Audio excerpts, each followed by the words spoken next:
வணக்கம், நான் உங்கள் சுகந்தி பேசுகிறேன். இந்த வீடியோவில் நம்ம இன்னைக்கு என்ன பார்க்க போறோம்னா பகோடா காரக்குழம்பு பார்க்க போறோம்.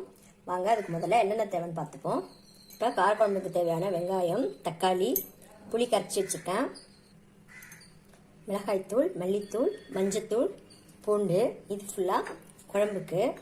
இது பகோடா செய்யறதுக்கு வெங்காயம், கொத்தமல்லி, கருவேப்பிலை, இஞ்சி பூண்டு பேஸ்ட்டு, பெருங்காயத்தூள், உப்பு, கடல மாவு, அரிசி மாவு. கடல மாவு 500 கிராம்னா 500 கிராம்னா 200 கிராம் அளவுக்கு அரிசி மாவு எடுத்துக்கோங்க. அதாவது ஒரு கப்பில் கடல மாவுனா 1/4 கப்புக்கு கொஞ்சம் அதிகமாக அரிசி மாவு எடுத்துக்கோங்க.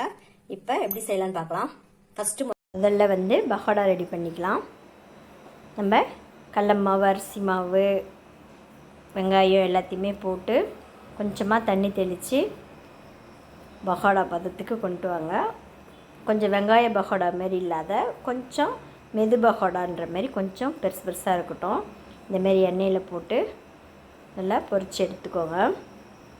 கொஞ்சம் உருண்டையாகவே போடுங்க, ஏன்னா குழம்புல அப்போ தான் தனியாக தெரியும். பாருங்கள், இந்தமாரி போட்டு நல்லா பகோடா கலருக்கு அந்த பொன்னிறமாக வர்ற அளவுக்கு எடுத்துக்கலாம். அடுத்தது வானலில் எண்ணெயை ஊற்றி கடுகு, வெந்தயம், ஜீரகம் போட்டு நல்லா வதக்கிட்டு கருவேப்பிலை போட்டுக்கோங்க, பூண்டு போட்டுக்கோங்க, வெங்காயம் போட்டு நல்லா வதக்கிக்கலாம்.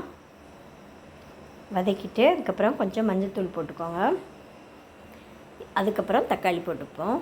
போட்டு நல்லா எண்ணெயில் நல்லா வதக்கிட்டு மிளகாத்தூள், மல்லித்தூள் போட்டு நல்லா எண்ணெயிலே கொஞ்சம் வதக்குனிங்கன்னா உங்களுக்கு இந்த பச்சை வாடை போயிடும்.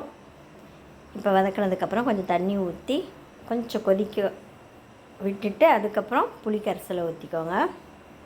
இது நல்லா கொதித்ததுக்கப்புறம் நம்ம ரெடி பண்ண பகோடாவை அதில் போட்டுருங்க.